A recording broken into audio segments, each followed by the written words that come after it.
It's going to be four main topics I'm going to speak to you about. And these are the four that I believe are needed to purchase homes at scale.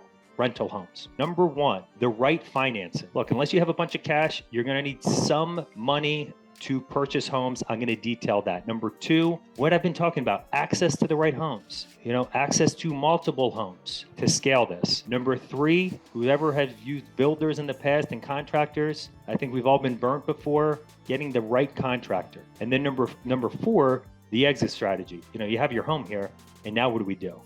So we need to make sure we have that plan, or this can't work.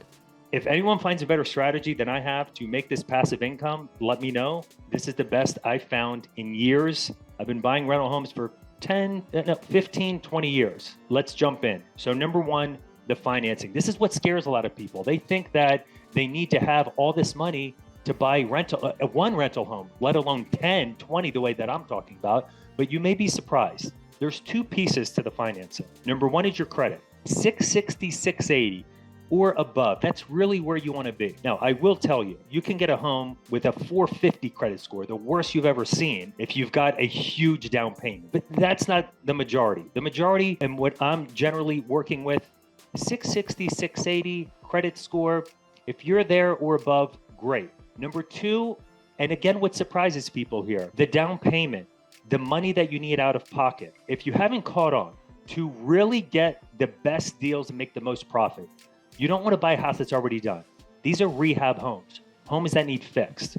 Now, I'm going to jump into the property types, but let me tell you how this relates to the lending and why this scares people. Because when you're buying a home that needs repairs, this is what you need for the loan. I'm going to use an example of $100,000. Let's say you find a home in Philadelphia, just like I have, and it's being sold for $100,000. And let's say you need $100,000 to fix that. Overall, you need $200,000. Well, would you be surprised if I told you that even with a 660, 680 credit score, all you need is 10 to 15% down on average of just the purchase price. So if the purchase price is $100,000 with $15,000 on average, plus closing costs, unless you get the seller to cover it, which can happen often, you're talking $25,000, you can buy that, and that covers not just to buy the house, but the entire construction budget. If this sounds a little bit tight for some people, let me tell you, because you'll see by the end of this, you don't have to have the 25,000. I mean, we have homes that are 30,000, 40,000, and in some cases you get that with 10% down. You have the seller finance pay those closing costs. So with like $3,000 or $4,000, you can buy these homes. So there is a process here, and I'll take this one step further with the financing piece of this. This is just one program. Every home is kind of unique in this model. Some homes you get great deals. They're highly coveted. You get lucky in some cases. My point is, some properties you can do 100% financing. So you don't even need the 10 or 15%. And we have a lender. We have one, and I'm buying one of the four this way. He's 100% financing and covering the closing costs. This is not the norm. And look, you can't just walk in and get this program. You need to have some experience, but this is there. There are programs that would surprise you. Yes, you can buy a rental home with nothing, nothing out of your pocket at all. So that is possible. That's why every home is case by case. When you find a home, we go over the numbers, we put you in the best program. That's kind of the broader view of the lending piece of this. So number two, so one, you have the loan. Now you can get the loan. Number two, now where's the houses? Now we got to find the houses. You could probably do this in a majority of the large cities in the country. Most of the people on this call, like I am from Philadelphia, Philly is one of the hottest in the country. Baltimore, which is close, is one of the additional one. So the people on this call that live near this area, we are lucky. We're right in the backyard of one of the best rated in the country. And look, it's areas that are being turned over.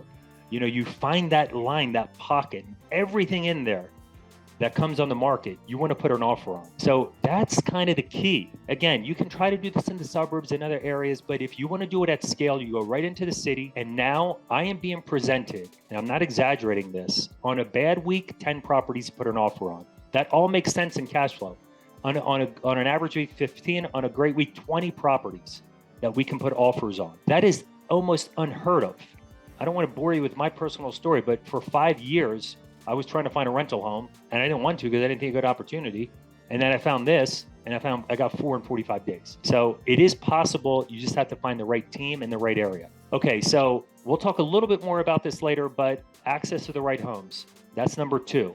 Number 3, the builder. Again, if you've had contractors in the past, you can get burned. You must be working with the right builder. What I've learned and what I'm lucky enough to be a part of, with the builders, the problem is you buy these rental homes that need work, and unexpected problems can happen all the time. So we have something in place, or he does, where if they go over the budget, and the budget before you even put the offer in, we don't have to wait on that. You know the numbers before you're actually putting in your offer. And if the budget goes over that, it's on the contractor, not you. So I would suggest you have something like that in place. I thought that was impossible to have in place with all my experience, but I found out that it's not. So you don't want to get burnt. It's not just having a great builder. It's not. And a lot of times, someone who thinks they're a great builder, and they may be, they're overcharged, your profits are gone. So that's a big key to this as well. All right. Last piece. All right. Now you built the house. Everything looks great. You're excited. All right. Let's go make your money. Exit strategy.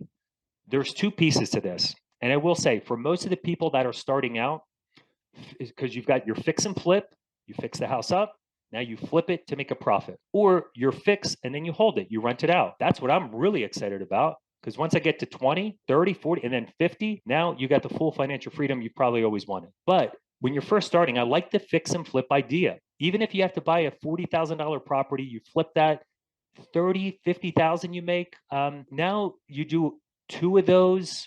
The 4 that I'm buying, we're definitely flipping 2 and we're holding the other 2. Great. Those 2 that I'm flipping, that's all the money I'm going to use to buy the next 10, 20, 30. So if you're like, all right, I don't know if I have enough to even do the 10,000 to buy 3 or 4. No, flip the first one or the second one and then use all that money. And now you can just fix and hold. I want to say the rest, but some opportunities, as you'll see, they're just so enticing. You can make great money and you might want to flip them. Every house is kind of case by case. And I'll end with this.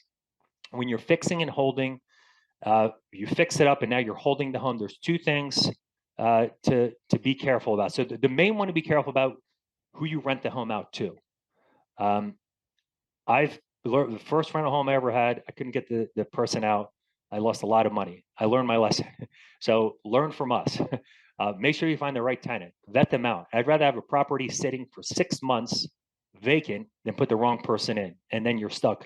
Because look, a lot of these properties, if you haven't caught on here, they're going to be rented Section 8. And I was afraid of that because of my experiences in the past. But you have the right team. Don't be afraid of that. If you really want to scale this, you have to be open to that. They're professional tenants. They know the system. So you better be working with a team that knows the system as well. Because if you do something wrong in that house, they'll sit there, never leave, and to hire attorneys, and you'll lose a lot of money.